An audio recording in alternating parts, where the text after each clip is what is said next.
Now to Nick Bontis' door at the, he joins us live at McMaster's DeGroote School of Business. Hi, Nick. Happy Monday. Happy Monday to you as well. So these housing numbers, the starts, are actually better than expected.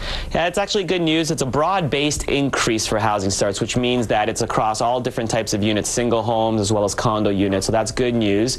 And the other good news is that housing starts are particularly a leading indicator for the bottoming out of an economic downturn. So that's something that we're all interested in. But I'm going to be very, very cautious about this. I don't think the recession is over because the other reason is we've just finished a particularly harsh winter, and we expect housing starts to actually increase in the months of May and June because that's when spring construction starts. So cautious optimism. Right. In the recession, though, McDonald's has really cashed in, especially with their dollar menu. Sales are up 5% last month. Yeah, well, McDonald's is actually the only one with good news out there. They continue to prosper among budget-conscious consumers.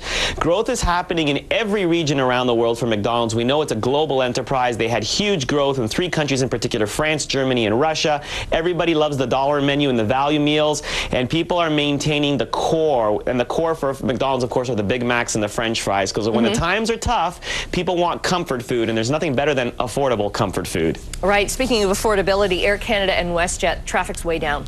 Yeah, this is actually some bad news. The load factor for Air Canada, now the load factor is the percentage of seats that are filled, was 79.5%. That really means that 1 in 5 of all seats that flew was empty, which is not good news for Air Canada. Same thing with WestJet. WestJet's load factor was even lower. It's 75%. 1 in 4 seats were empty for WestJet. So we see the threat of the H1N1 swine flu virus really kept tourism down, and that's why Air Canada and WestJet were suffering. And on the business travel side of things, business travelers are trying to save costs. The wallets, you know, they're trying to squeeze expenses, so they're opting out for video conferencing instead of flying, unfortunately. Right, but one good note with WestJet, actually, they've just announced that they're going to be flying into Cancun, and the price at the beginning is quite cheap, $165 return. Yeah, and this is good news for Hamiltonians and people in this region because it saves on paying, you know, maybe that extra $100 you'd have to pay just to get a limo or a van out to Pearson and back, so it's good news. Okay, thanks so much, Nick. Nice talking to you again. Nick Bontis from McMaster's DeGroote School of Business.